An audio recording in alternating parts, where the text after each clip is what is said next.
Well, good morning and welcome to Frankly Speaking here on WYDC TV Big Fox. I'm your host, Frank Acom, and we are broadcasting live from the Hesselson studio here on Marcus Street in Corning, and I'm so glad that you've joined us this morning. Like, I'm glad you join us every morning. We have a lot to cover. It is Friday, so we rush through a lot of things as well with no segues, which seems to be a trend lately because there's so much to cover. Yes, we are going to talk about Kamala Harris's groundbreaking interview with Stephen Colbert, as she announced yesterday, or I guess maybe 2 days ago now, that she wasn't going to run for governor of California. But don't worry, she's releasing a book. So you'll get all the Kamala Harris information that you need, that you crave, that you desire from a book. I think it's called 107 Days. We're going to talk about that here in just a little bit. We also have a very special guest in the 7 o'clock hour. You may recall she has been labeled, Frankly Speaking's biggest fan. She recently celebrated her birthday. Well, it's been, 5 months ago now? Time flies. She happened to stop by the studio yesterday, and we're going to put her back on the air. Lulu's going to be joining us in the 7 o'clock hour. We look forward to that. But first, well, let's go to viewer comments. Viewer comment section of the program brought to you by Steuben Senior Services Fund, empowering seniors to age at home. Good morning, Frank. Well, good morning, Mark. Now the big, beautiful ballroom. When I first heard about it, I thought we were paying for it. Then I learned Trump and people that donated are paying for it. Yes, we're going to talk about that in just a second. We've got that. Well, you know what? Let me first make one other quick announcement, and then we'll talk about the big, beautiful ballroom. Thank you for bringing that to our attention, Mark. But before I do that, I did want to mention this because we talked about it last week in the passing of Hulk Hogan, who died on July the 24th at his home in Clearwater, Florida. Hulk Hogan will be honored with Florida flying their flags at half-mast, half-staff. That coming from an announcement by Florida Governor Ron DeSantis. He declared Friday, today, Hulk Hogan Day across the state in honor of the WWE megastar. DeSantis also said that the United States and Florida flags would be put at half-staff today at the state capitol and at the county, Pinellas County, which includes Clearwater, where Hogan lived for the final 13 years of his life. Quote, Hogan was inducted in the WWE Hall of Fame twice. First in 2005 and again in 2020 as a member of the New World Order. His larger-than-life personality will be missed, as the Hulkster was an icon for many who grew up in the 80s and 90s as well as today. He was a true Floridian through and through. Rest in peace, brother. So there you are, Ron DeSantis declaring Hulk Hogan Day in Florida today with flags at half-staff. Okay, to what Mark was mentioning, the big, beautiful ballroom. I think it's just called the beautiful ballroom. And a Lincoln bathroom. Now, if you go to certain outlets, and I won't name names, they're presenting this as somehow of a negative, that it's some type of, I think Drudge called it, here I said I wasn't going to say where, what did they call it? The Gilded Age or something? The Golden Age, that's what it is, the Golden Age. One of Donald Trump's most visible and potentially enduring legacies as president could be the 90,000 square foot ballroom that he is planning to build, replacing the East Wing edifice traditionally used for the First Lady's office. Now, this is coming from NBC News. Think of how that drips with bias. Potentially, his enduring legacy will be a ballroom. Now, when you think of the Trump administration, whether it's the first term or we're a little over 6 months, maybe 7 months now, into his second term, do you think his enduring legacy will be a ballroom added to the White House? Or do you think it could be something bigger? Maybe something about his actual legacy and what he's accomplished. But we'll put that aside. That's not why I bring this up. The project, which is set to begin in September, it'll be the biggest transformation of the White House complex since Harry Truman's day. Perhaps fitting for the one-time New York real estate developer who branded buildings worldwide with his name. The president told NBC News in an interview that the new ballroom will forego the need to shuttle guests to tents pitched on the South Lawn for events that are too large for the White House to accommodate. When it rains or snows, it's a disaster, said the president. He said it's a football field away from the White House. Trump said that some of the world's finest architects will be involved in the process. Now, it's interesting because I also read that he said something to the extent that other presidents have wanted to do this, but he's finally going to do it himself. Trump estimated that taking down the East Wing and putting the ballroom in would cost about $200 million. The East Wing was completed back in 1942 under Franklin D. Roosevelt's administration. Trump said the project would be his gift to the country, funded by himself and private donations. Now, I would think that should have been mentioned in this piece well before page number 2, perhaps even in the headline. But I think even if you, as I mentioned with some of the other outlets that I saw this at as well, they're trying to insinuate, and hope that you don't read far enough down into the article, insinuate that you would be on the hook for paying for this. You know, kind of insinuating, wow, with all the Doge cuts and all this talk about cutting back, he's going to add a $200 million addition to the White House. But again, by page 2, they admit that it's a gift to the country from the president, just like the flagpoles that they put up at the White House, but also people who donated. Since returning to office, Trump has set about making an imprint on his White House surroundings. He told NBC News he is replacing what he described as a terribly remodeled bathroom in the Lincoln bedroom with one that is truer to the style of the 16th president's era. Elsewhere on the grounds, he has put in a pair of towering flagpoles and paved over a grassy patch of the Rose Garden. Wet grass poses problems for women in high heels walking through the garden, he had said. I was always a great real estate developer, and I know how to do that. Partial to one particular metal, as you are familiar with, Trump has added gold accents throughout the Oval Office. A White House official saying he has a vision to make the White House as exceptional and beautiful as possible for future presidents and administrations. He's very hands-on and involved in all of this. Trump checks in on construction workers on the White House grounds weekly and spends 20 to 30 minutes with them asking questions. He even invited some of those working on the Rose Garden project into the Oval Office recently. Another White House official added the president is very directly involved, even more so than the First Lady. Whoever succeeds Trump, if they're not into gold, the gilding will start to come down, said Barbara Perry, a professor of presidential studies at the University of Virginia's Miller Center. That's another nice quote to make sure you get in there. Well, if they don't like gold, they're just going to rip it down. Okay. Yet the ballroom could stand for decades as Trump's creation, much as the Truman balcony, added in 1948, is linked to Truman.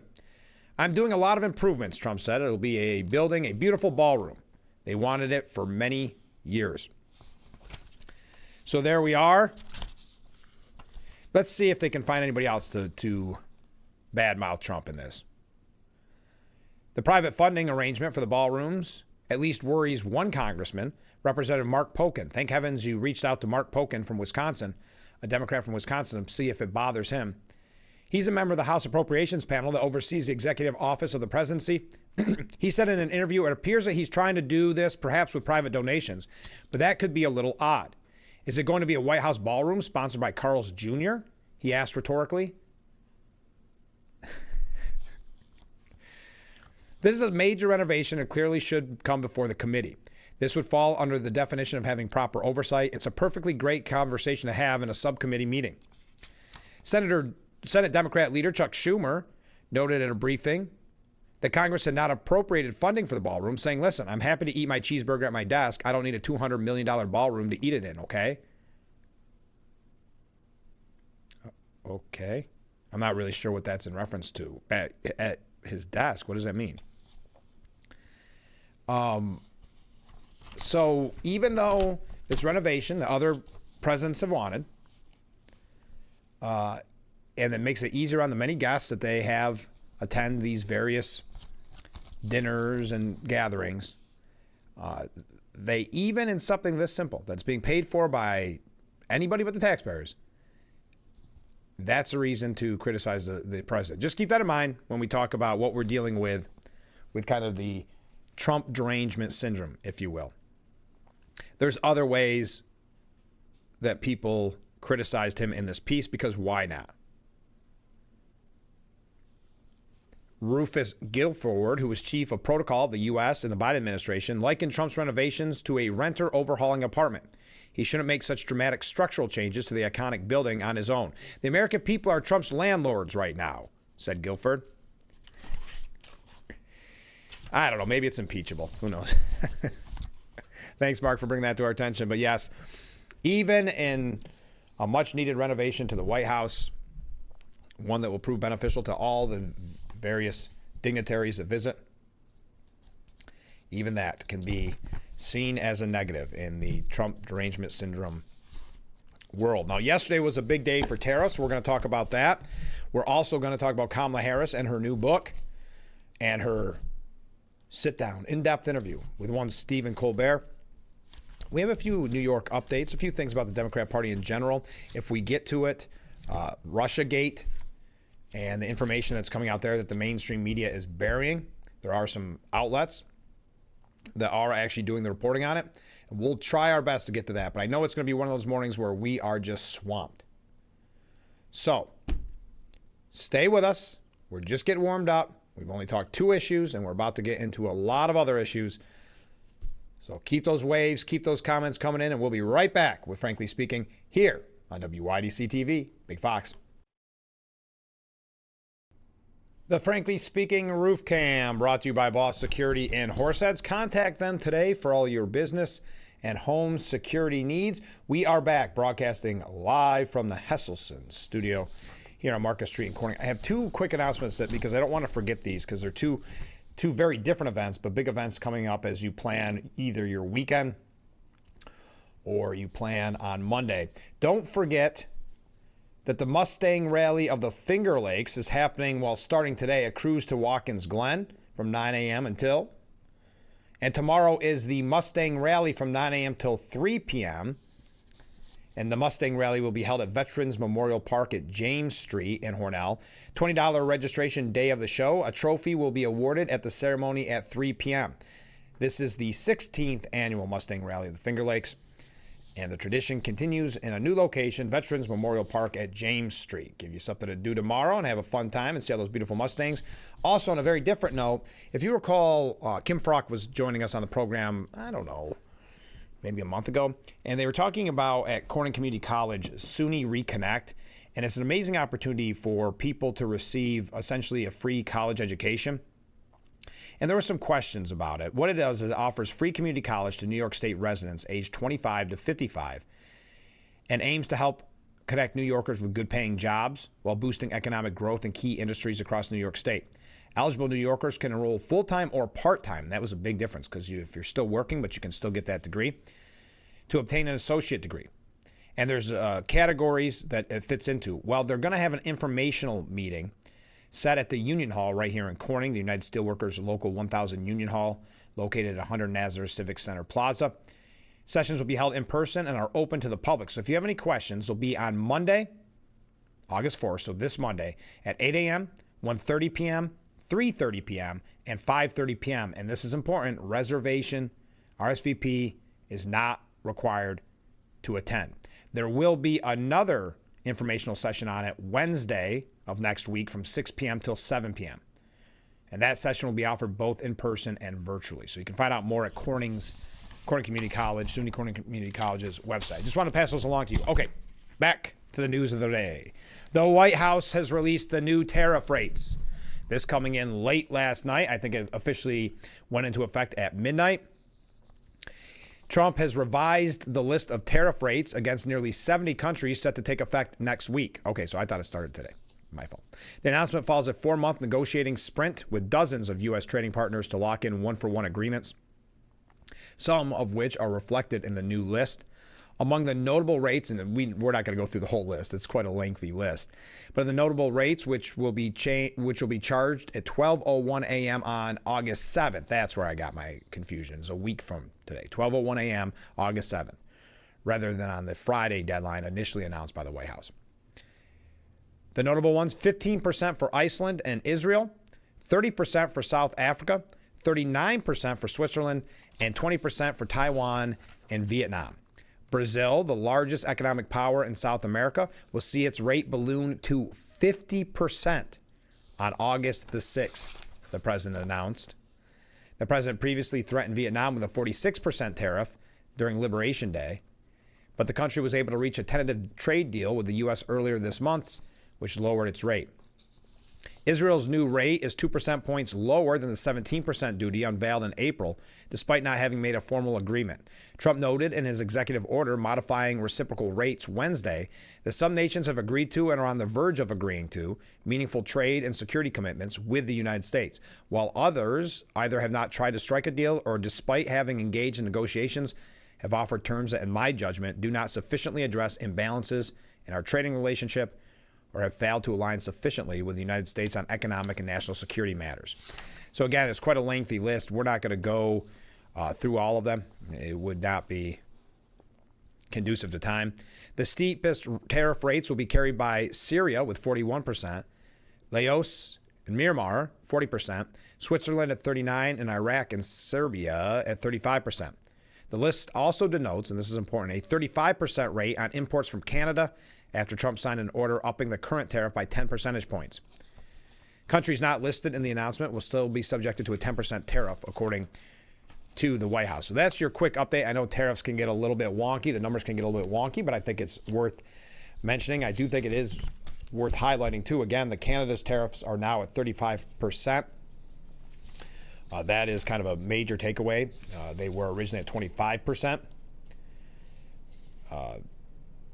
That is in an effort for Canada to do better to curb the flow of fentanyl in the U.S. because they have failed to do so thus far.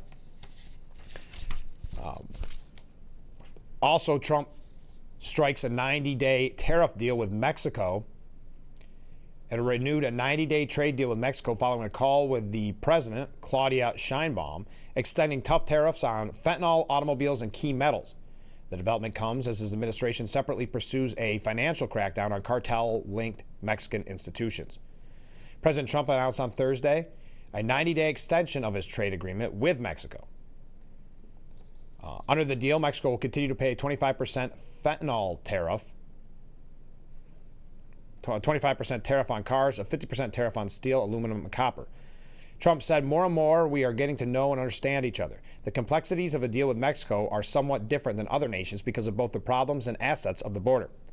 The deal also includes a major concession. Mexico has agreed to immediately eliminate its non-tariff trade barriers, which Trump described as numerous and burdensome. All right, so there's that. There is your updates on tariffs. We can talk more about tariffs. Oh, I forgot to read this comment. We do have a comment. But your thoughts on the tariffs? Again, I know it gets a little wonky. Some of the numbers, as someone who is not by any way, shape, or form a tariff expert, I'm not sure how some of the numbers are reached, why some numbers are kind of odd. The 46% as compared to 40%, I don't know. I think Trump has proven that he does know what he's doing. The tariffs have been plentiful. Think of how much money we've made from the tariffs. The economy is not plummeting, as we've heard over and over again. Actually, I think it was, I had it here. I must have lost the paperwork. It was interesting because it was Chris Coons, Senator Chris Coons. Oh, there it is. Yep, I did lose it.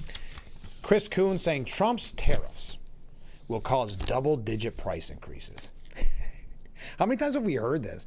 It's just like all of his policies are going to be the end of the economy. And then we saw those amazing numbers with the GDP, unemployment rates coming out, yesterday, maybe the day before? The sky is falling mentality is wearing thin, I think, for many. And that's why I think the Democrat Party is having such difficulty getting their message out there, because they'll tell you it's going to be the end of the world. And then a month later, you realize, I don't even remember what that end of the world was going to be caused by. And I think the just attack Trump is not, I think it's proven by polls and the landslide victory in November, is not a successful formula for victory. But Chris Coons, Democrat from Delaware, said he made a lot of promises in his campaign. He promised not to cut Medicaid, but he has. They promised the so-called big, beautiful bill that cut Medicaid. He promised he was going to lower prices, but he hasn't. He's going to impose tariffs tonight that will raise them. We're going to see prices go up. President Trump, who's never really been known as Donnie Details, said that he would get 90 tariff deals in 90 days. He's got a handful. He hasn't dug into the details of how the tariffs will impact the American people if they're actually imposed tomorrow, and there's no reason to think that they won't be. It's going to be double-digit increases in things that we import from countries all over the world. This will increase inflation, it will increase prices, and it will impact the daily economy of millions of American households. I think it's going to be a rough couple of weeks for us ahead. Okay, remember that. We'll check back in a couple of weeks and see if Mr. Coons, Senator Coons, was correct, because it seems like very often it's the end of the world in a couple of weeks, and then it turns out they move to another story that they think will get more attention in their attacks on Trump. All right, let's go. Wow, look at all these waves coming in. We're having a good Friday morning already. Yeah, a couple of comments here. Let's go to this. I know I normally do it at the beginning of the show, or at the beginning of the segment, but we're going to do it on the end of the segment. And that is the Stu Ben Senior Services Fund section of our program, where we read viewer comments. First up, typical Democrat forum to put Trump's donation of the new ballroom buried below what most people read. Exactly. To make it to page 2. Now that's printed. I printed that out.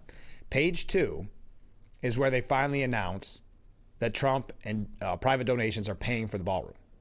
What they were trying and hoping is that you would not make it that far, and you would think, here he talks about all these cuts.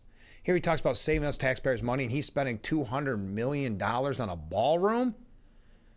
Well, he wants to, as a gift, just like the flagpoles, he wants to make the White House, well, let's use it, great again. He wants to update the White House, having lived there 4 years previously and now half a year. He sees some things that need change for the betterment of the dignitaries that come and visit. Comment from a different viewer. Typical Democrat-controlled media forum. Absolutely. Yep, I agree. There seems to be no cure for the TDS that is more rampant than COVID-19. That's right. They have not found a vaccine yet for TDS.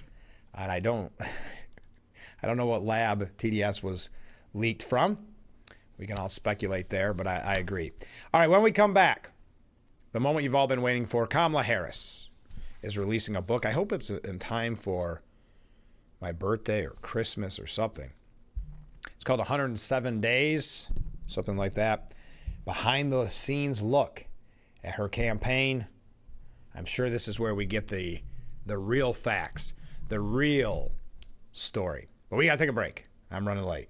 Stay with us. We'll be right back with Frankly Speaking. Boss Security Today for all your business and home security needs. We are back broadcasting live from the Hesselson studio. So unemployed Kamala Harris. She's writing a book. This came out yesterday. So 2 days ago, she announced she was not going to run for California governor, which caused speculation. We'll get to this in a second because she kind of addressed it in her interview with Stephen Colbert. But it caused speculation to think she's going to run for 2028. But she came out, no uncertain terms, not running for governor of California.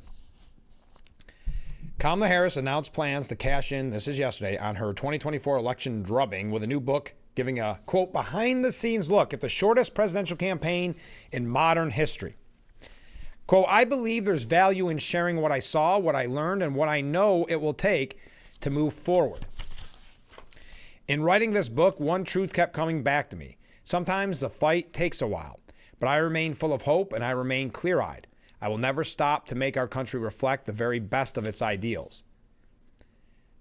I think word salad's thrown around maybe too much when it comes to Kamala Harris, but that's bordering on.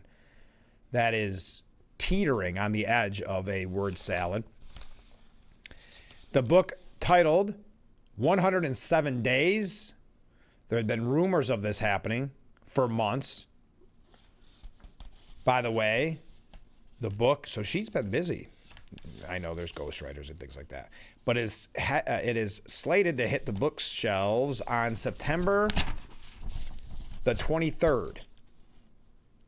I'll be curious to see if she gets paid more for that by Simon & Schuster than Biden. What did Biden, I think his book he got, which was actually low, shockingly, but I think he received $10 million for that book deal, which is lower than past presidents, which is kind of interesting. I wonder if we'll find out who would bring in more money. You would think it would have to be Biden, right? But Kamala's is a unique story of 107 days to run a campaign. I believe it's safe to say neither book will dive into any juicy details that will prove beneficial in the long run. But she was on to talk about the book with Stephen Colbert. So this is the first time that she's, as far as I know, given an interview since her landslide loss to President Trump. She says, complains maybe, that the system is broken. Okay. Let's think about the system she's talking about. The system is broken to her because she spent anywhere from $1 billion to $2 billion. Now, conservative estimates are $1 billion. We've heard up to $2 billion. I think it's probably somewhere in between. But let's be fair and say it's $1 billion. Is the system broken because that $1 billion was really supposed to buy the election? Is that the system she's talking about? Because she had 107 days to campaign. I would say the system's broken because she never had to have a primary. She was just appointed to run. I would say maybe the Democrats' primary system and letting their voters actually have a say, that system's probably broken. Having democracy in the Democrat Party, yeah, that probably is broken. That's not necessarily what she's talking about. I would say if you said I had $1 billion and I was supposed to buy this thing, yeah, that system was broken. The system, the way it's always been done and how Democrats expect it to be done, to buy an election. So she was asked if she was perhaps interested in a different office, suggesting 2028 run by Kamala. She said, no, it's perhaps more basic than that. Recently, I made the decision that for now, I don't want to go back in the system. I think it's broken.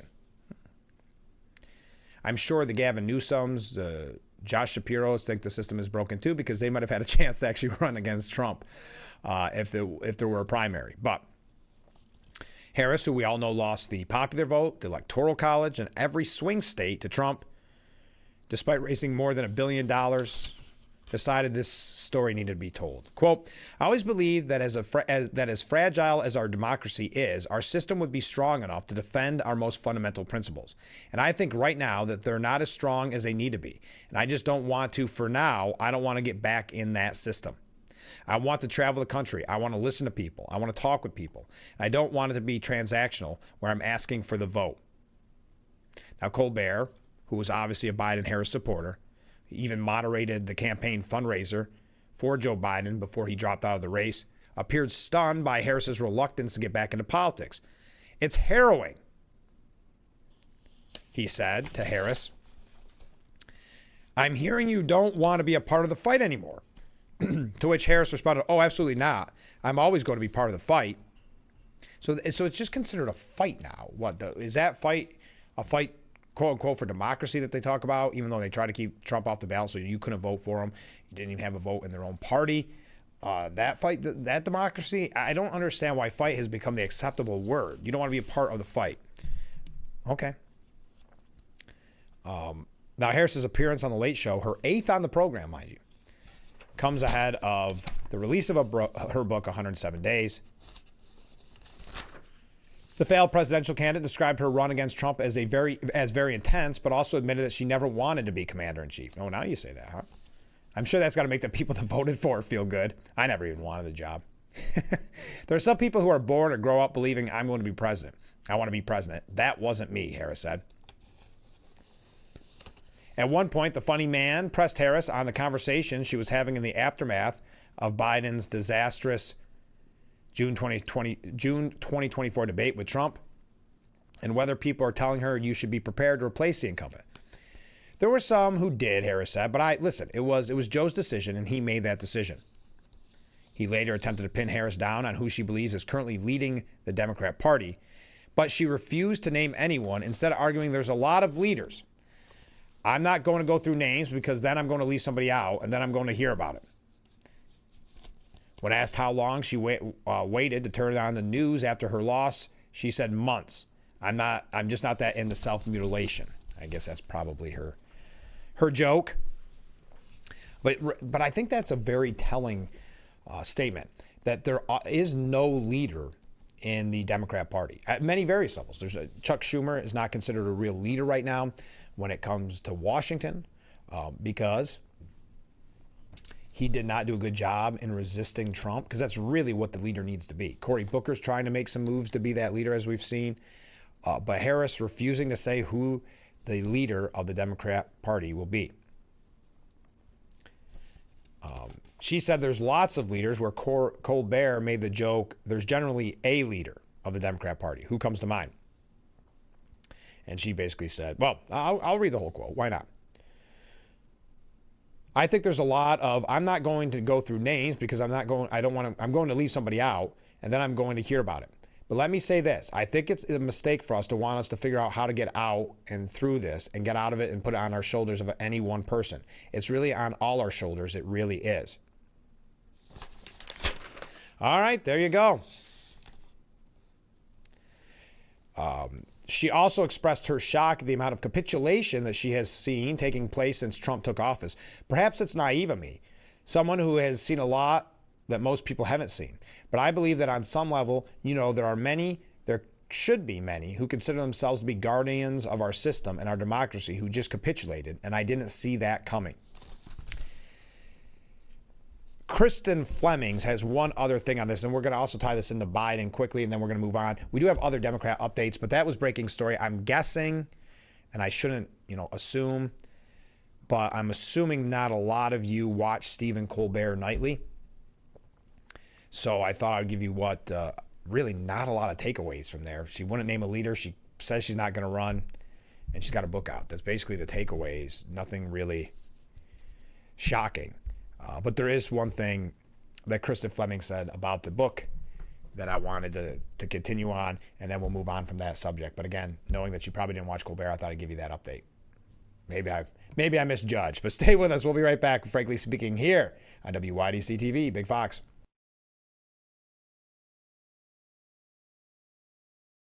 The Frankly Speaking Roof Cam, brought to you by Boss Security in Horseheads. Contact them today for all your business and home security needs. We are back, broadcasting live from the Hesselson studio. One last thing about Kamala Harris's book. Kristen Flemings, I think, puts it... Oh, before that, pardon me.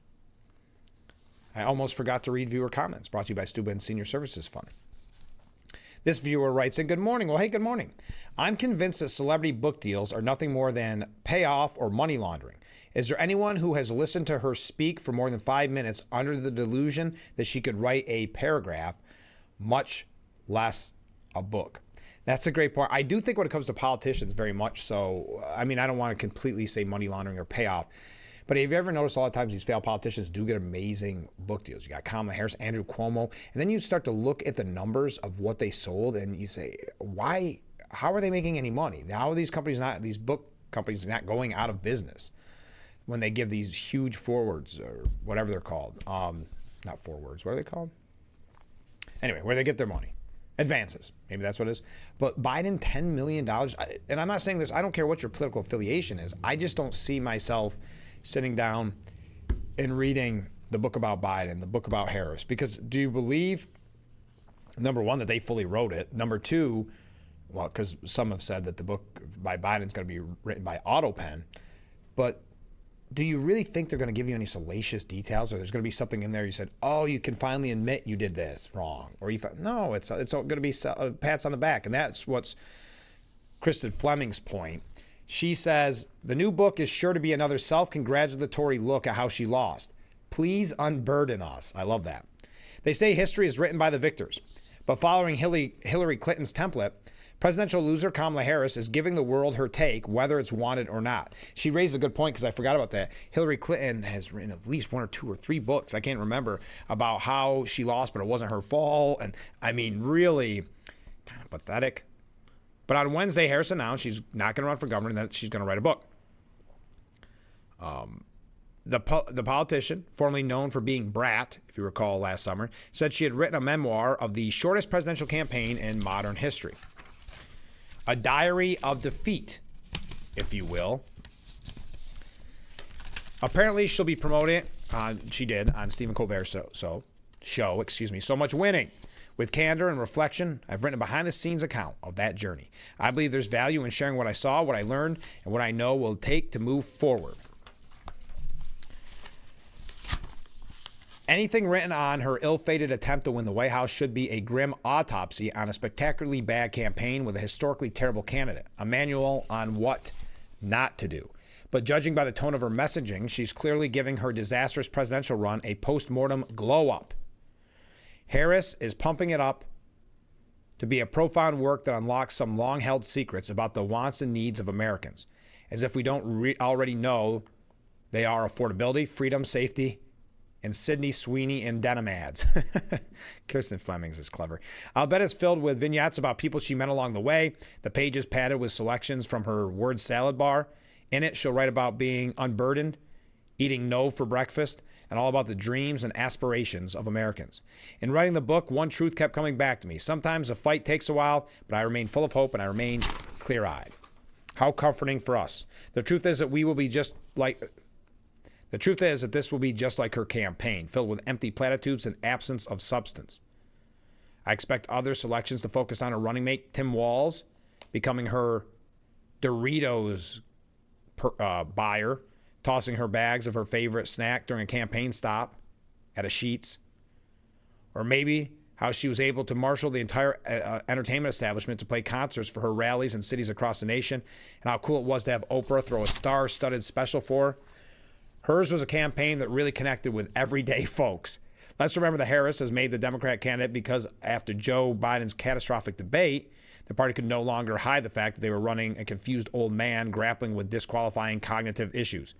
Her very placement in that role circumvented the democratic process. She didn't win a primary. She arrived on the scene and was instantly bubble-wrapped by the party and most of the institutional media, who threw her pep rallies in their pages and on the airwaves. And still, she was ill-prepared, out of her depth, unable and unwilling to articulate her shift from her extremely woke positions in 2020, which had become toxic. She avoided Joe Rogan. The list goes on and on. She couldn't give that layup question and answer to Sonny Hoiston on The View. There are so many lingering questions, but she will offer no personal insight, no authentic look at the woman behind the cackle, or raw assessment of what really happened. The book is only meant to serve as more propaganda, a useless attempt to revive her dead political career. Tying in with that, before we go to break, and I see some comments coming in. We'll get to them when we come back. But talking about the Biden administration, there may be one person that should be the most angry that Biden lost. A longtime ally of former President Joe Biden told the House Oversight Committee, we've been talking about those hearings, that he could have been paid a total of $8 million if Biden would have ran and successfully run in his reelection bid. Michael Donnellan served as a senior advisor to the president for the entirety of Biden's 4-year term. The relationship actually goes back to when Biden was a senator. He is the latest ex-Biden administration official to sit down with the committee behind closed doors as it investigates whether the former president's inner circle covered up evidence of his alleged mental decline and if his executive actions were signed via AutoPen without Biden being fully aware. Donnellan said he did not know what the AutoPen was used for and did not recall having any knowledge of the AutoPen. But Donnellan, who was the top strategist for Biden in 2020 and his 2024 campaign, would have apparently earned some $8 million if Biden had won. Now, before you feel bad for Mr. Donnellan, Donnellan did tell investigators he was paid $4 million to work on Biden's 2024 campaign. So I guess that was that incentive like football players get. If they break some certain record, they get a little bit more. So here's their $4 million up front. We win this thing, you get another $4 million. Wow. Now, the information was first reported by Axios reporter Alex Thompson and Jake Tapper in the original Sin book. The $4 million would have gained in addition would have come if Biden had won. He also told investigators he believes the punditry and Democrats in Congress overreacted after Joe Biden's disastrous debate. Yeah, I would say that too if I was standing to gain $4 million if Biden won. Donilon also argued Biden's communication skills got stronger during his time as president. All right. Now, during his interview, Mr. Donilon admitted that Joe Biden's presence wasn't as commanding and he could stumble over more words. Mr. Donilon stated he was frustrated and knew it was difficult to get past the visuals of President Biden that people were seeing. Enough on that. Yeah, I'd have to say I would be pretty upset myself about everybody overreacting to that disastrous debate if I stood to gain another $4 million. We got a couple other things. Man, all week this show has went quickly, but this one seems to be going the fastest. Keep those waves, keep those comments coming in. We'll be right back with Frankly Speaking here on WYDC TV. Big Fox will be right back.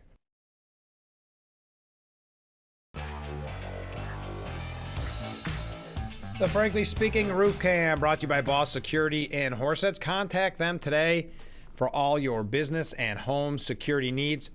We are back, broadcasting live from the Hesselson studio. We have a Climate Fact Friday with Bob. That's going to come up in the next segment because it just came through. We have other comments to get to, and I know I'm keeping you hooked. Everybody looks forward to the Climate Fact Friday with Bob. So that'll be to wrap up the program. Let's go to these first comments coming in. That was a big one, folks. That was a group of three. 1, 2, 3. Look at that wave. 3 just walked by that window. I love it. Okay. Comments from viewers brought to you by Steuben Senior Services Fund. Look deeper. Who owns the book companies? Great point. And you know what's interesting? If you really look at the numbers, conservatives who don't get the huge advances like the Democrats do, conservative books do superior to far left books when it comes to, kind of punditry or, a former Republican politician. Republicans do much better.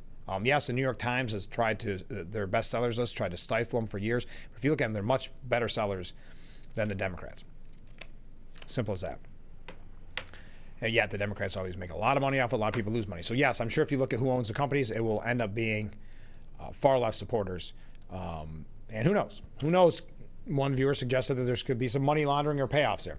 Comment from a different viewer, Mark writes in, I see they're trying to make a law that politicians can't invest in the stock market. And the reason is because they have the upper hand and get information that normal U.S. citizens don't get. I think it's a great law. Yeah, I think a poll I saw, 86% of Americans think it should be banned. There are some moving pieces there. So the last I checked, Josh Hawley sponsored it, but I don't think a lot of the Republicans are supporting it because there's some minutia there that they have to figure out. I think the American people do support it because they see politicians that should not be multi-millionaires who are now multi-millionaires. There's a reason when Jake Tapper asked Nancy Pelosi about insider trading, what did she say? Something like, I didn't come on this this isn't what we agreed when it came to questions for me to come on this program. The reason she got so defensive, there's a reason why Democrats feel so entitled that they could say, no, I told you what we're going to talk about. This wasn't what we're going to talk about. Think about that entitlement from them because they know the media's in their back pocket, one or the other. There's always the argument of the chicken or the egg. Is it the Democrats make the talking points that the media use, or the media make the talking points to give the Democrats? They're one and the same. The mainstream media is just a wing of the Democrat Party. We know that. But so that was kind of a twofold part there that I ran out of tangent with. Next up, good morning, Frank. Well, good morning. Only a Democrat could get subsidized for a book full of word salad that should simply be called I Lost. I doubt if she'll even sell 107 books. Good point there. Thank you very much. All right, Ken, yours came in too a little late. So next segment, not late. None of these are late. It's just I like to read them before I go live on the air. So coming up in the next segment, everybody's going to be excited about this. We hear from Ken, and we hear from Climate Fact Friday Bob. So we have two weekly editions on Friday. Bob is kind enough to send in a climate fact. This is if you're new to the program or just joining us. And then once a week, Karen sends in Karen's quote of the week. And we've been having fun with both of them, and we appreciate it. Quickly, before we go to break, the New York Times got graffitied because they had the audacity to correct the record and say that picture of that little child looking as if they're starving to death in Gaza. Turns out he had a different medical condition, so they had to correct that. We know that they used the propaganda originally and pushed the propaganda from Hamas, and then they had to walk it back. Well, don't let facts get in the way. So the anti-Israel, anti-Semitic crowd put graffiti all over their glass saying New York Times lies, Gaza dies.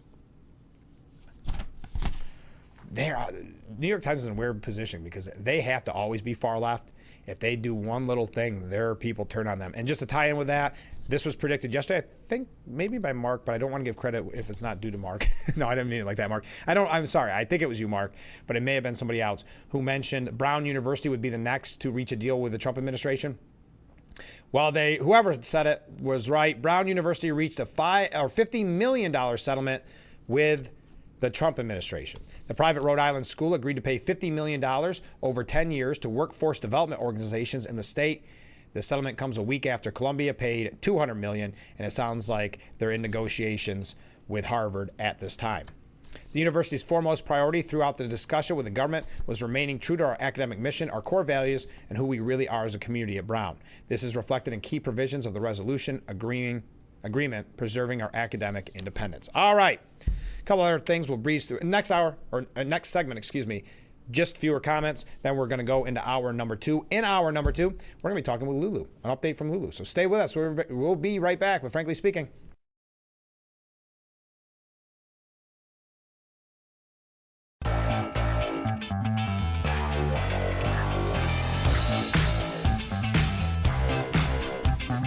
The Frankly Speaking Roof Cam, brought to you by Boss Security in Horseheads. Contact them today for all your business and home security needs. We are back, broadcasting live from the Hesselson studio here on Market Street in Corning. And I know I promised Climate Fact Friday Bob and a great message from Ken.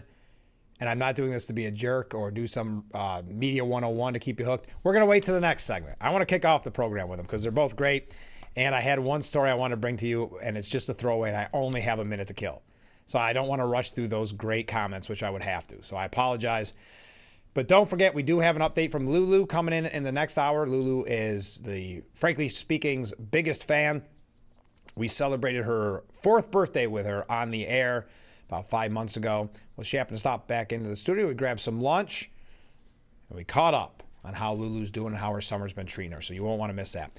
First off, because I know we have such a wide array of viewers that watch Frankly Speaking, we appreciate every single one of them, I thought maybe you could help the FBI. More than 50 years after Jimmy Hoffa disappeared, the FBI is still trying to figure it out and is asking for tips to solve one of the country's most notorious and puzzling cases. This is a story that I would only bring to you on a Friday. Calling it, quote, one of the most well-known missing persons investigations in FBI history, the federal agency's Detroit field office said in a press release just sent out yesterday, it remains committed to following all credible leads to assist in moving this case forward. The special agent in charge of the office, almost looks like Chevrolet Gibson, said as the 50th anniversary of Mr. Hoffa's disappearance approaches, the FBI Detroit field office remains steadfast in its commitment to pursuing all credible leads. So, if you have a credible lead, the FBI is asking you to contact them immediately and go to either tips.fbi.gov, or call 1-800-CALL-FBI. That's our public service announcement for today, brought to you by the FBI. We'll be right back. Climate Fact Friday with Bob. Great message from Ken, and any other messages that come in before we kick off hour number 2. Stay with us. Welcome to hour number 2 of Frankly Speaking, broadcasting live from the Hesselson's studio here on Marcus Street in Corning. I am so glad that you joined us, and I know I kept you hooked with these comments coming in, and I apologize, but trust me, it did not come from a nefarious place. I did not do it to keep you hooked. Just happened to be the case. Okay, let's go to viewer comments, brought to you by Steuben Senior Services Fund. Steuben Senior Services Fund, empowering seniors to age at home. Ken writes in, Frank, believe it or not, I still get the hard copy of the Star Gazette newspaper. Okay. It is, as you would expect, filled with articles written by reporters with TDS, and Thursday's edition was one of the worst. Here are the headlines. Listen to this. Federal library funding faces cuts. Federal library funding faces cuts. DOJ cuts $158 million for gun violence prevention. Groups over $360 million in Consumer Financial Protection Board payouts at risk. Refiners criticize Trump's policies. Even with EU trade deal, U.S. price hikes expected. And finally, Vance estimated to be worth at least $5 million. All negative articles, negative headlines. That when we say the mainstream media, it's everything. Television, radio, print.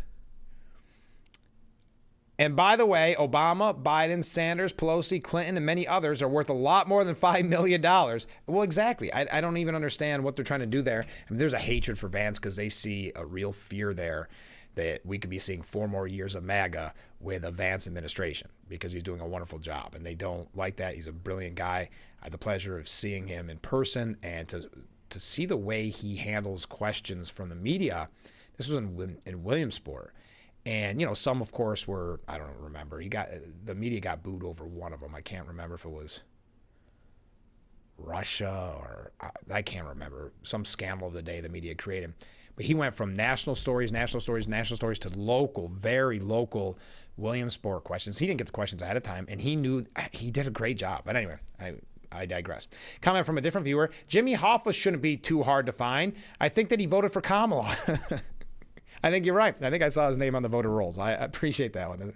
Good laugh. All right, here it is. Climate Fact Friday with Bob. And good morning, Bob, to you as well. So Climate Fact Friday from Bob. Subject for today, CO2 tax. It seems some Democrats are still trying to put forth the idea a CO2 tax for the people of America is going to save the world from the threat of climate change. The game would be to tax fossil fuel use to make it more costly than green energy, wind and solar. They say that this revenue, naturally, meaning the government would not get the tax money from the people if we all used green energy. The problem is the renewables would be so expensive to the average household there would be no savings, and it's just a tax, like a tax. A study showed that a CO2 tax would raise the price of gasoline 44 cents a gallon, natural gas 62%, and coal a whopping 333%. All of these taxes would not offset the global emissions and do nothing for climate change. Let's show hands by giving a wave to Frank if you are against the CO2 tax. Thanks and have a good and safe weekend. I like that. Yes. There you go. Wave. A show of hands if you are against a CO2 tax. Yeah, because that's an interesting point that you raised. The game would be to tax fossil fuel use to make it more costly than green energy. They say that this revenue neutral, meaning the government would not get the tax money from the people if we all used green energy. Gotcha. Thank you, Bob. As always, a wonderful Climate Fact Friday from Bob. So show of hands. Wave in if you are against the CO2 tax. All right. Oh, in Michigan, it could, listen to this. ICE officers could face jail time if they wear a mask. First wave against CO2 tax. Law enforcement officials who attempt to conceal their face or identity while on the job in Michigan would face jail time under a bill introduced by state Democrats. The bill, unveiling Thursday, targets immigration and customs enforcement, which has become increasingly known for using plainclothed or masked officers during immigration raids. We knew they were going this direction. Of course, major cities, they never did this for anti-Semitic protesters, anything like that.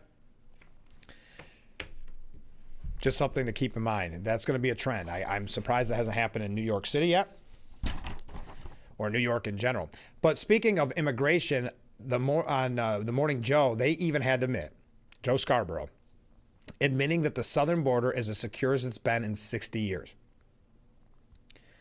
You have in one instance a southern border, which Donald Trump promised he would secure. You wouldn't have the number of migrants crossing every day that you did during the Biden administration. That certainly is the case. I mean, the southern border is secure as it's been in 60 years. On the other side of that, Joe Biden was able to deport a larger number of people who came here legally because there were so many more near the southern border. Okay. Hey, there we go. Good morning, Frank. Me. Yes, look at all these. Bob, you're onto something here.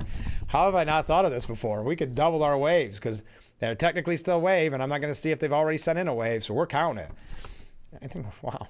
All right, thank you. Let's go to some New York State issues. This is an update we've had for you all week.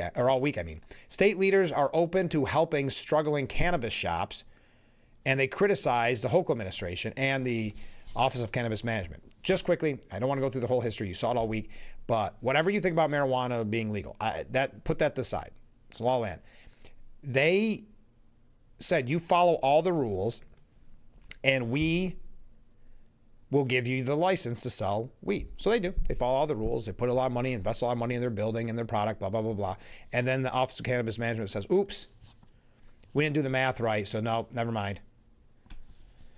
Hochul is trying to give cannabis businesses confidence in the wake of the bombshell news that the state has been incorrectly granting licenses to operate, a massive error affecting over 100 businesses statewide, including 89 in New York City alone. Hochul says she needs the state legislature to pass a bill allowing them to stay open. Now Democrats and Republicans say they're ready to aid dozens of cannabis business owners who found out earlier this week they're violating state law. Quote, there's no reason for anyone to be telling anyone you might have to close your store or move because this can be fixed, said State Senator Liz Krueger. She says she'd back a change, letting businesses stay put. Even here, as a Republican, I don't support legalized marijuana, but even here I feel sympathetic and probably could support legislation that would cure this situation, said Will Barclay. Yeah, just how it's one embarrassment after another coming out of the Office of Cannabis Management. These are the people that can't shoot straight. We keep hearing from people like the governor saying New York is open for business, but you have this sort of clown show, said Barclay. Yeah, it is. And they've handled it poorly from the beginning. Oh, also because we've talked redistricting. I know I'm moving fast, but we want to hear from Lulu. Lulu's coming up here in just a couple minutes. But Andrew Cuomo is to blame for this the redistricting fight and its complication, according to the Gothamist. I got to say, Bob, there's a lot of people against the CO2 tax. Yeah, I think that makes us right there an even 10. Okay. The U.S. House, let me take a step back here. Hochul is threatening to redistrict. Cuomo created this reform package with the support of then Republican majority in the state Senate, said Jeff Weiss. Okay, so they're somehow going to blame Republicans for this. So making it so this could be a possibility. I know I'm moving fast. I just have so much to get to. Did you see in New York City, we've talked about socialist Mamdani, Zohran Mamdani. Did you see that he missed a third of session in 2025? So 1/3 of the session, he did not attend, though he got paid to be an assemblyman. Now, what's also important, listen to this. Zohran Mamdani skipped the vote on the one bill he passed this year as a state lawmaker. The chronically absent Mamdani didn't bother visiting the state capitol after New York's budget was approved in May. I think Joe Semplinsky alluded to this, that he never even met him, that Mamdani had been out campaigning. He did not attend, only attended a third of session, and as soon as the budget passed, he was out of there.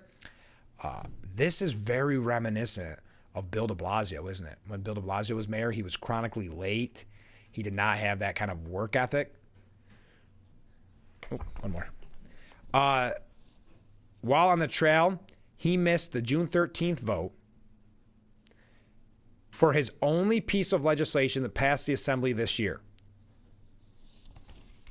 He cast aside his duties as an elected state assembly member to campaign for mayor. So he did not go. He did not vote. And here he had a bill that he sponsored that his name was on that passed, and yet he did not even bother to attend that vote. Mamdani was in the Big Apple announcing a cross endorsement in the primary race with City Comptroller Brad Lander as both Democrats angled for a boost from each other's voters in ranked choice primary elections. The following day, he hosted a rally with fellow socialists, Representative Alexandria Ocasio-Cortez. So he missed more than half of the Assembly's roll call votes this year, a feat made even worse given that the chamber allows members to vote remotely. Yes, that's a very important stipulation because there's actually a Republican. He's 88 years old, and he did not attend. He voted. He got a lot of bills, and he voted for a lot of bills, but he attends Zoom. or whatever program that they use, but attends virtually. So he could have, on the campaign trail, attended virtually in his vehicle while he was going to campaign stops and voted, but did not even bother to do that. Wow. There you are. How are we doing on time? Well, you know what? We've got our interview with Lulu coming up here in just a moment. So why don't we save the other topics. Thanks for the Climate Fact Friday comment from Bob, where Bob said if you're against the CO2 tax, you send in a wave. That got quite a response. I think we're up to baker's dozen, something like that. So keep your waves coming in. Keep your comments coming in. I didn't even think to put in if you're pro CO2 tax, what emoji you could set. If you're pro CO2 tax, I guess send a smiley face, and we'll try to keep track of that. We'll be right back. Lulu coming up next. Stay with us. This is Frankly Speaking here on WYDC TV, Big Fox.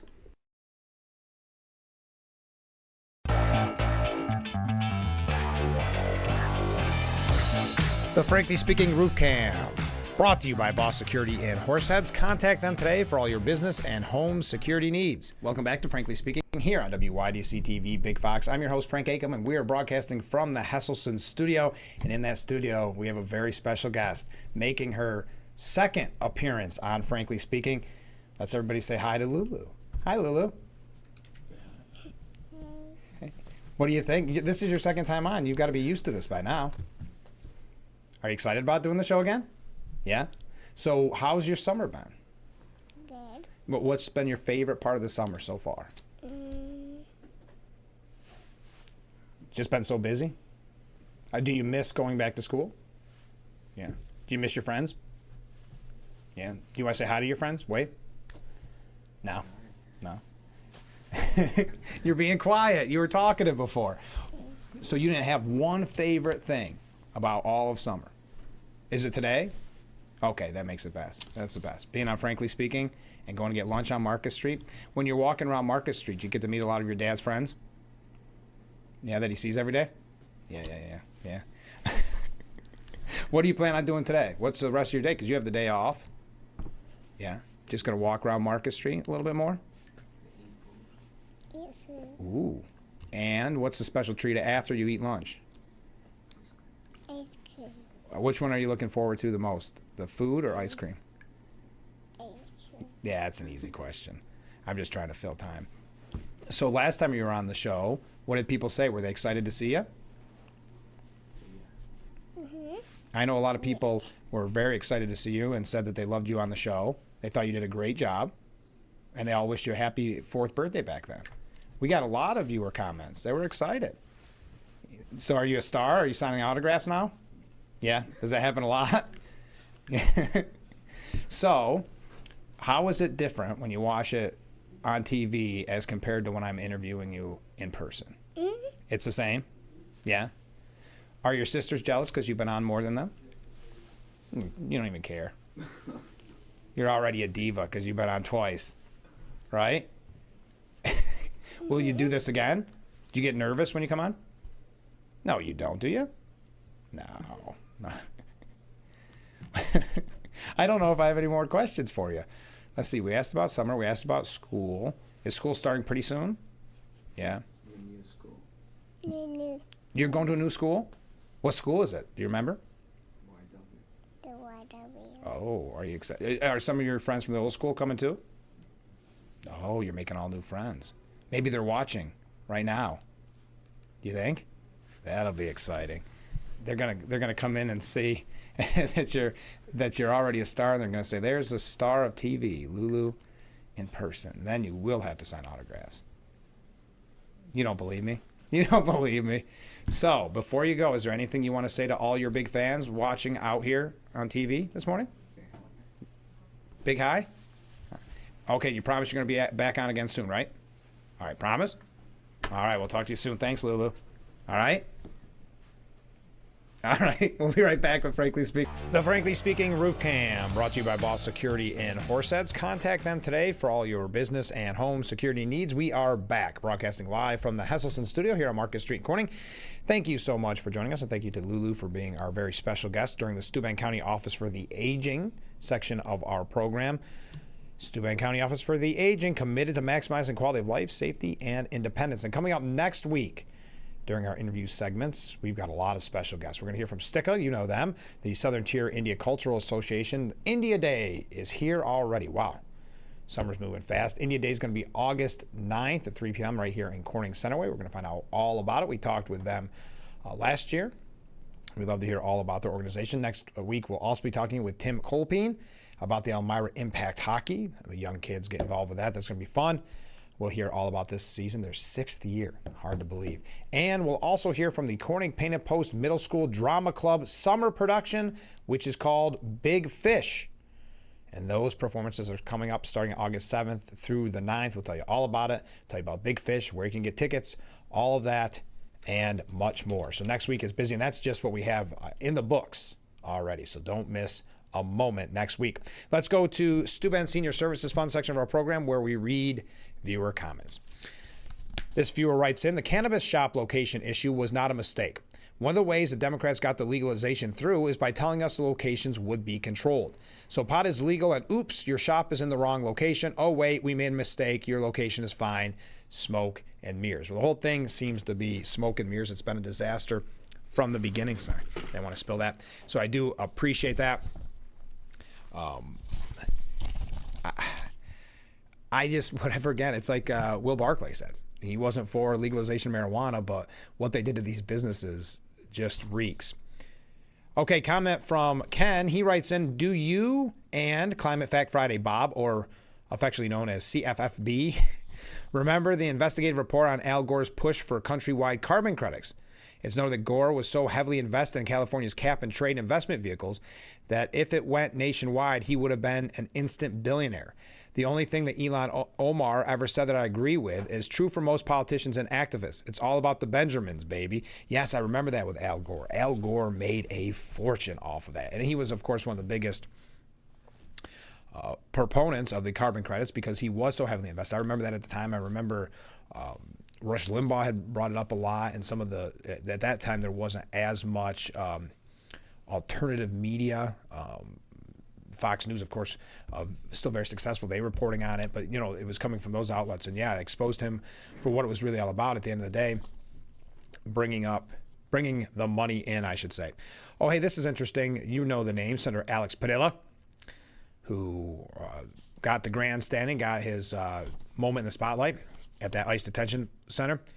He said there's so much that's wrong with this effort to get Texas to redistrict and squeeze out some additional Republican seats because that's what Donald Trump wants.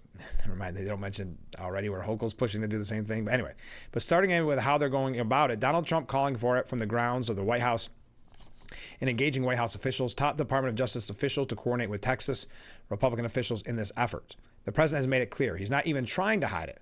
The purpose for redistricting in Texas is to create additional Republican seats. So that's as partisan as it gets, number one. And number two, it just goes to show you how unpopular and harmful to the country his agenda is. Their only hope at holding on to power through the midterms is not to convince the American public on their ideas or accomplishments. It's to rig the election before it starts. So do you believe Republican issues that Trump's issued, do you believe they're unpopular and harmful to the country, so they need to rig the election to win in the midterm? But he also went further, because you say, well, what about the redistricting when it comes to, New York? Hochul's talking about it. We know that the last time they redistrict, it was so bad that it got tossed out. Well, he was asked by A. Martinez on Morning Edition, but Democrats had redistricting efforts in the past, Illinois, Oregon, New Mexico in recent years, to their advantage. Why is this any different? He said, well, it's when you do redistricting, which we're required to do every 10 years after the census, there are criteria that goes into how the lines are to be drawn. You can't do it in a discriminatory fashion. That's part of voting rights and voting rights protections that have existed for decades. Whether Republicans continue to respect those or not, that's one of the things that folks are watching for. So it turns out that the Democrats' redistricting, even though specifically in New York it was thrown out by the courts, was not discriminatory. So that works out really well. The Republicans, their redistricting, discriminatory, but when Democrats do it, not discriminatory at all, very unbiased. Interesting how that works. John Thune, the Senate Majority Leader, of course, floated the idea of allowing for recess appointments to speed up confirming the backlog of 161 administration officials. Yes, there's 161 administration officials of the Trump administration that are being held up. Here we are, 6-7 months in. I think everything is on the table, Thune said, including limiting debate time or changing other procedural rules, making more sense.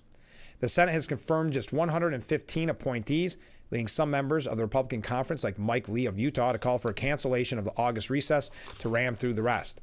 But the recess appointment approach, which lets Trump unilaterally install nominees with both chambers of Congress out of session, is likely to run into obstacles given the need to clear a threshold of 50 Republican votes. It's a tough task given public opposition by a handful of senators in the conference and their 53 to 47 majority in the chamber. Speaker Johnson and his conference would also have to okay the adjournment of the chamber, along with the Senate's to bypass the so-called pro forma sessions that can halt the procedures. So this is, yes, very, very wonky Washington stuff, but to keep in mind, the 161 administration officials are being blocked, essentially, this long into Trump's second term. The Senate Democrats, according to the New York Post, are throwing a hissy fit for the ages with an unprecedented drive to drag out the confirmation of Trump's nominees. Every new president must get not just his cabinet chiefs confirmed, but also hundreds of other top officials across the executive branch. After getting out of committee, those sub-cabinet picks are traditionally okayed on the Senate floor in batches, often by unanimous consent. But Democrats are instead now insisting on hours of debate and a full roll call vote for every single Trump nominee, making the process so time-consuming that countless federal agencies still lack permanent leadership as acting officials hold down the fort. So keep that in mind, too, when you see all these doom and gloom articles that they try to put out in the mainstream media, which is, well, this organization is not doing well or this is failing. 161 of Trump's nominees have not been put into their place. So that could be a little bit of the problem there as well. But this is something the media really has not consistently reported on. This is pure spite. Republicans won the House and the Senate and the White House. All fair and square just last November. Democrats don't want to honor the election results. That's what they are signaling with this. They are taking their ball and going home, so to speak. Indeed, the party's base demands that its reps in Washington do all they can to frustrate the new president's agenda, no matter what price the country has as a whole has to pay. So it's not what the country deserves, what they voted for. Nope, it's them using these procedural gimmicks to make sure that they are the fly in the ointment, the gum in the works for the Trump agenda. No wonder Democrats' approval ratings are circling the drain, the lowest they've been in history. Democrat partisans may feel that they are resisting fascism, because that's the term, right? Do something, resisting. The resistance. But they're really just defying the democratic process, the democratic process that they so often claim to uphold. How many times? I mean, that's really was Harris's campaign message, fighting for democracy, right? But what they're doing here and showing here is that they don't believe in the democratic process, just like they showed that during the election. Assuming, fingers crossed, that no harm is done because key desks at the Pentagon or State Department are needlessly vacant, this stall won't change anything in the long run. It's purely performative. The equivalent of when then Representative Jamal Bowman pulled a fire alarm to delay a vote Democrats were sure to lose. Heck, the real point may be to save Chuck Schumer. Progressives have been howling for the Senate Minority Leader's scalp ever since he followed his conscience to avoid a government shutdown a few months ago. It's pretty sad that Schumer's reduced to these games just so he can keep trying to protect his party from the consequences of its demented turn to the hard left. Maybe it's time to take the risk of facing down the lunatics. Chuck, appeasing them only makes all Democrats look bad. By the way, speaking of bipartisanship, I don't know if you saw this yesterday. It was making the rounds on all the mainstream outlets. Elizabeth Warren taking a tumble on the Senate floor. But in what I guess is probably the only act of bipartisanship that we've seen in a long time, she received bipartisan assistance and help getting up. She attempted to sit on a desk when she fell backwards, tipping over the desk and falling to the floor. Republican colleagues Ted Cruz and Susan Collins rushed to help her. Warren got up as Cruz gave her a hand. Republican Senator Rand Paul of Kentucky and John Barrasso of Wyoming were seen walking over to offer assistance. The fall happened as the Senate was taking a vote on two resolutions to block military sales to Israel, which Warren voted in favor of. No reports on how she's doing. It looked like a minor fall. We have a couple. How am I doing on time here? I'm just trying to think of what we're going to bring up next. We have been moving along very quickly. Thank you for all the ways. Thank you for all the comments. Keep those comments coming in. When we return, we also... Oh, no, I do have a minute. Why am I rushing here? I forgot that we had that short interview with Lulu, so we're doing just great. A couple of interesting kind of updates from throughout the week that I think is worth noting. First of all, have you heard the rumors, and I don't know your thoughts on the kind of firebrand, if you will, Representative Nancy Mace. She kind of blew her cover yesterday. They're wondering if she was going to run for governor. And there's been rumors that she's going to run for governor for quite some time. And this is what happened. Let me put it this way. Firebrand Representative Nancy Mace appears to have prematurely revealed the launch of her gubernatorial campaign next week while promoting her series of town halls in the Palmetto State. In a blast advertising the first stop of the Mother of All Town Halls tour in Myrtle Beach, the Congresswoman's team tagged the event as being hosted by Nancy Mace for governor. Oops. Kind of blew her major announcement. A webpage for the event teased it as being hosted by Nancy Mace for, but a screen grab of the slip-up, whether it was intent or inadvertent, quickly gained attention on social media. It comes ahead of Mace's special announcement next Monday. So she hasn't officially launched her South Carolina gubernatorial campaign, but a special announcement is planned on Monday. But then it says here, Nancy Mace for governor. Interesting. So, and I'm not sure. I would love to hear your thoughts. Oh, good question. What is my highest wave count? Someone asked. We got up into wasn't it into the 40s? Because it was right around, I think it was like inauguration day, or it was like election day, where we got up into President Trump's number. That's what we tried to end it on. But I don't think today's is a very high number. I agree, but some of it was counted double because of Bob, Climate Fact Friday Bob, pulling a procedural. We'll use a term they always use in the Senate, a procedural trick to get us double by saying, show of hands, who's against CO2 tax. So this one was for fun. This was more of a fun day. But I don't know. I've got to do a better job. I'll start writing my calendar what numbers we get each day. I never thought to keep track of it or to keep stats on the program, but that is a great question. So again, Nancy Mace may be running for governor of South Carolina. Mace, who was first elected to the House back in 2020, has long been dropping hints about that plan. Mace declared on Wednesday, President Trump needs America First governor. South Carolina needs a fighter. So, I mean, it's kind of like an Elise Stefanik. She just hasn't said it yet. She gave a little bit more away than Stefanik, though Stefanik did say, about a month ago, maybe even longer, that it's not a matter of if, it's a matter of when she announces for governor. But then she told the New York Times, or someone in her circle told the New York Times, that she's not going to decide until after the November election, which you've heard us talk about this numerous times lately. But it's very frustrating, only because, boy, if she decides not to run, I don't know what Republican steps in and has a chance at that point. We don't have to go through Mace's whole history, but we know that she's been, I think, a firebrand is a fair word. Her and Lauren Boebert have teamed up in the past and some of these type things. Should she run and make that announcement, Mace will face off against Representative Ralph Norman, State Senator Josh Kimbrell, Lieutenant Governor Pamela Evette, and South Carolina Attorney General Alan Wilson. So already a lot of people announcing their run for governor in South Carolina. There's very little polling that's been done thus far, so not really knowing where she would stand. That is a quick update. All right. We got some jokes coming in I don't think I could use. Thank you. All great comments, all of the same idea when it comes to Elizabeth Warren's fall, and I appreciate it. That one we're keeping behind the scenes, and I'll have my laugh at it. How's that? Stay with us. We'll be right back with Frankly Speaking here on WYDC TV. Big Fox, we will be right back.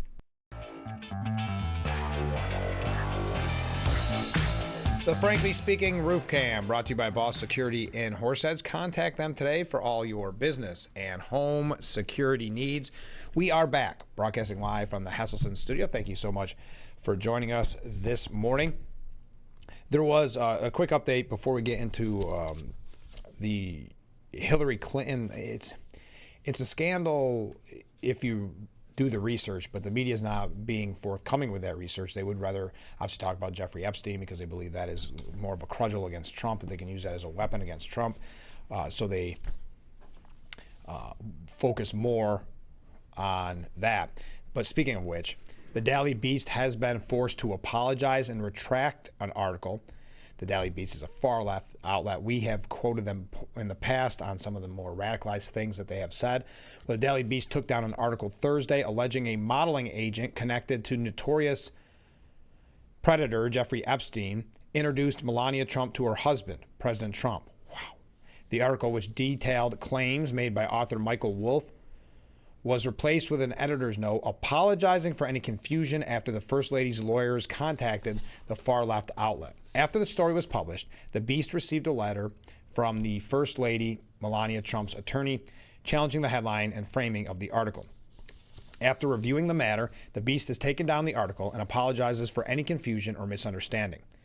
The original headline, body text, image, and URL on the article were all scrubbed from the Daily Beast's website.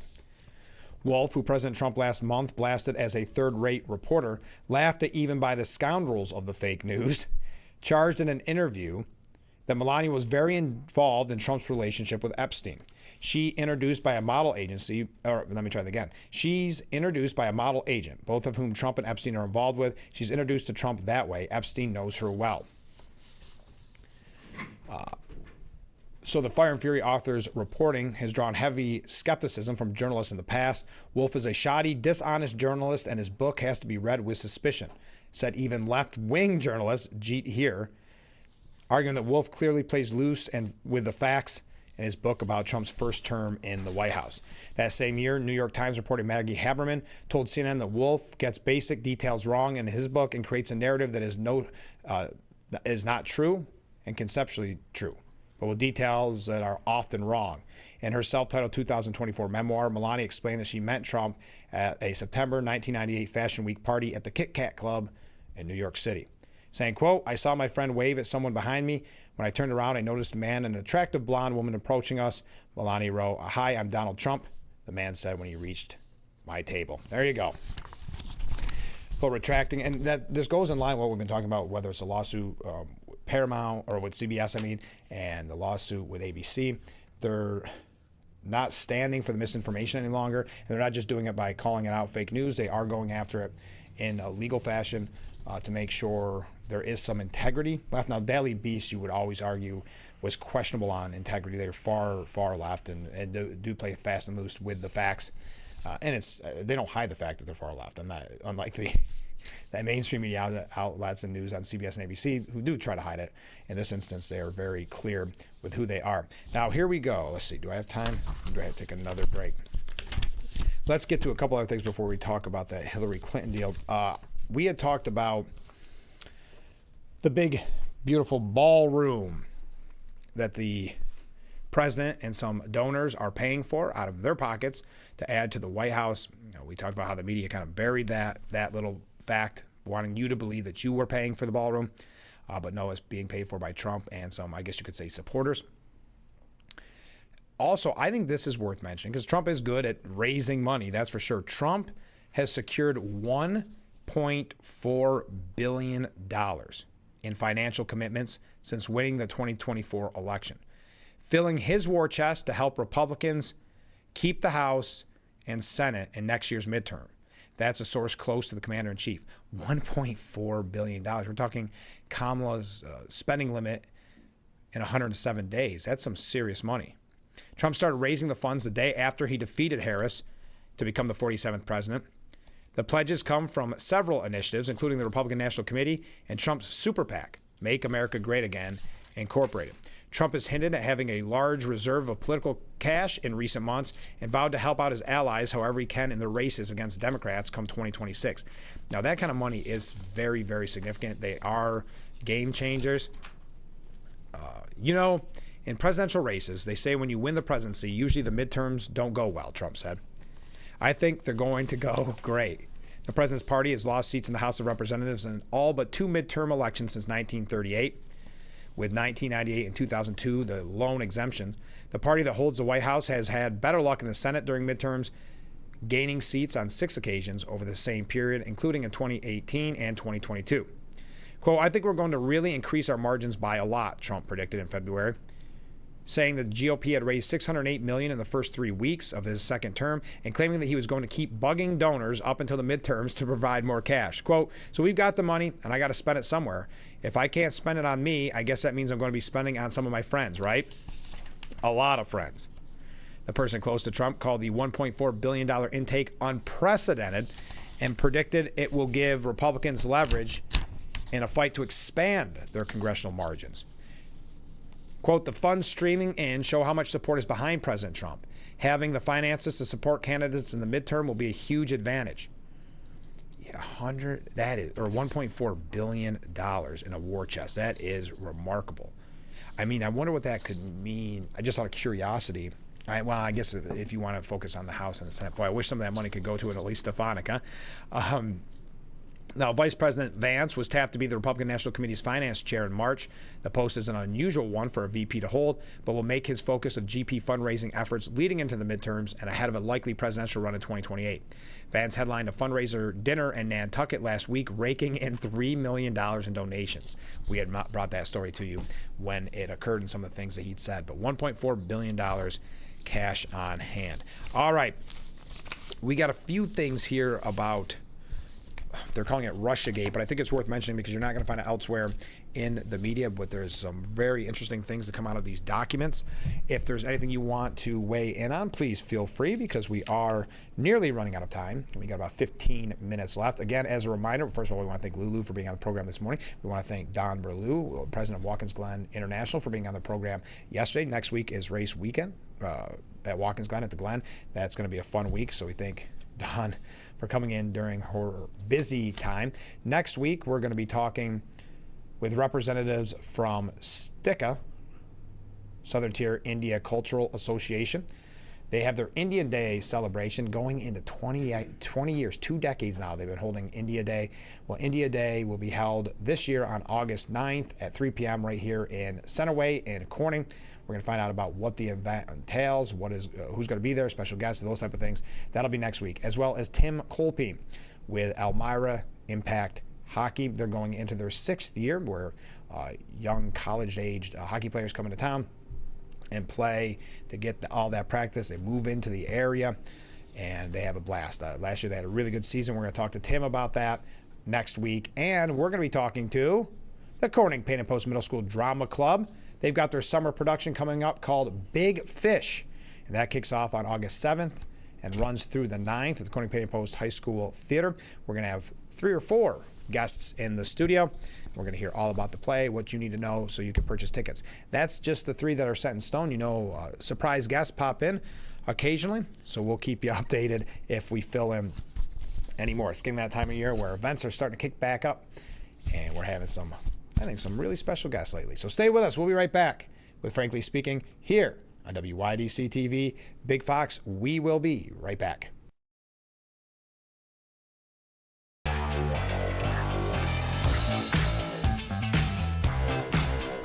The Frankly Speaking Roof Cam. Brought to you by Boss Security in Horseheads. Contact them today for all your business and home security needs. We are back, broadcasting live from the Hesselson's studio here on Market Street in Corning. So Hillary Clinton approved a plan hatched by a campaign advisor to smear then-candidate Donald Trump with false claims of Russia collusion. This is a story that almost becomes difficult to talk about because it was talked about so much in Trump's first term, the whole Russia thing, of course, so many people have talked about. But what's interesting is now, here in the year 2025, we're actually finding out more of the truth behind what led to all of this. It was the false claims of Russian collusion, and it was to distract from Clinton and her own mounting email scandal during the 2016 election. This is, according to explosive intelligence files, declassified yesterday. Just declassified yesterday. And you can actually read the documents that prove Hillary okayed the plan to smear Trump. Find out more at New York Post. You can read some of those documents. But the plan includes raising the theme of Putin's support for Trump and subsequently steering public opinion toward the notion that it needs to equate the Russian leader's political influence campaign with actual interference in election infrastructure.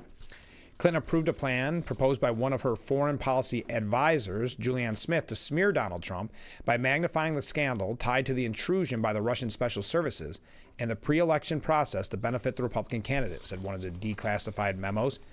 Special counsel John Durham uncovered the information during a multi-year probe into the intelligence activities during the 2016 election.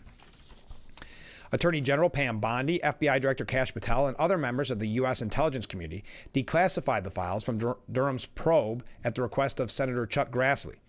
Quote, based on the Durham annex, the Obama FBI failed to adequately review and investigate intelligence reports showing the Clinton campaign may have been ginning up the fake Trump-Russia narrative for Clinton's political gain, which was ultimately done through the Steele dossier and other means. These intelligence reports and related records, whether true or false, were buried for years.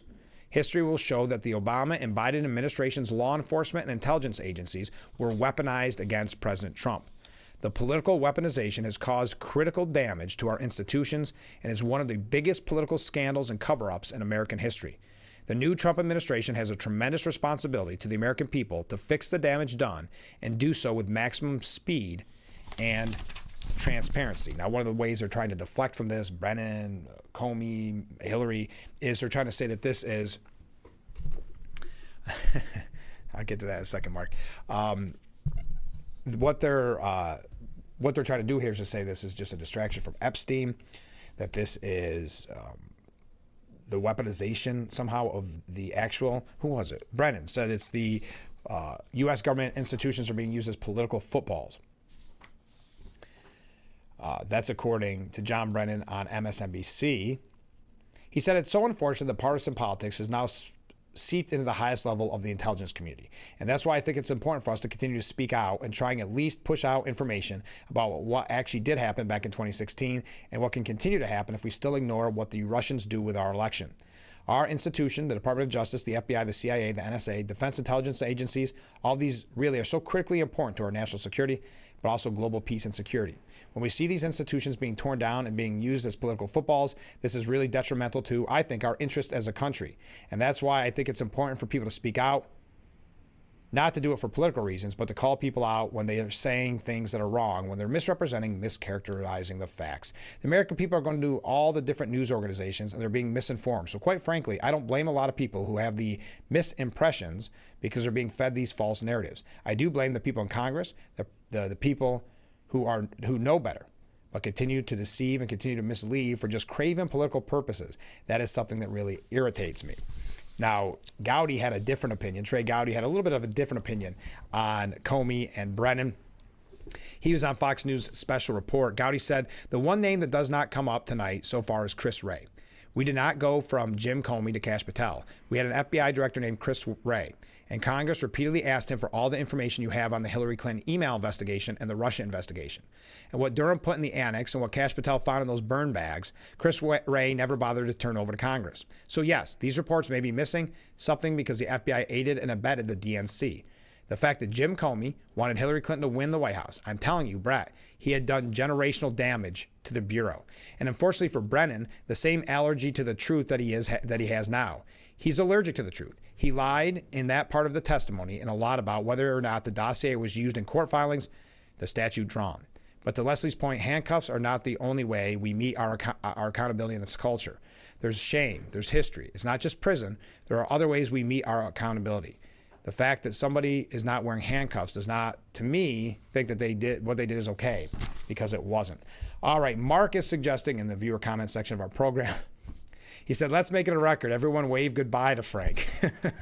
Thanks, Mark. All right, and Mark did indeed do that. All right, we'll be right back with Frankly Speaking here on WYDC TV. Big Fox, and we're wrapping up today's edition, so get your last second comments in.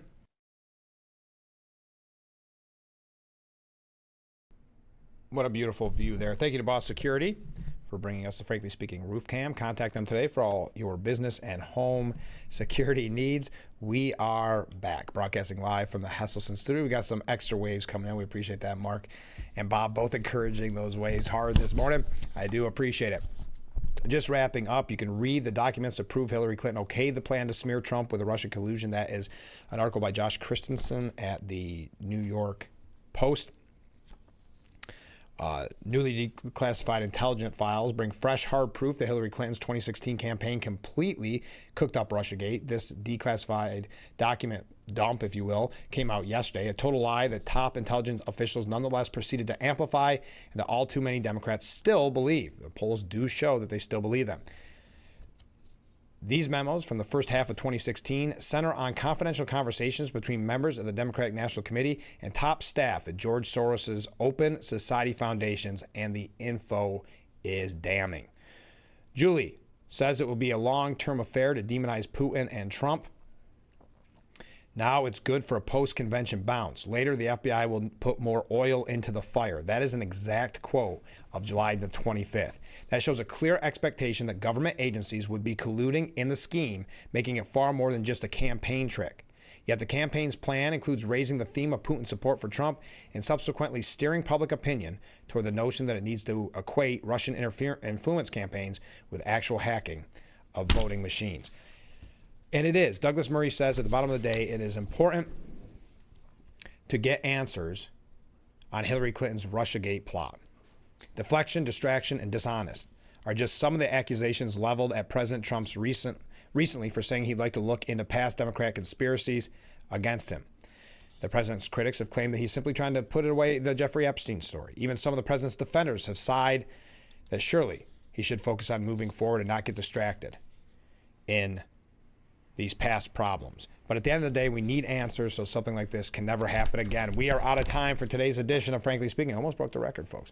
Here's a great comment. Happy Friday, Frank. And we got a wave from this viewer's husband. So thank you. Bonus waves here. We do appreciate it.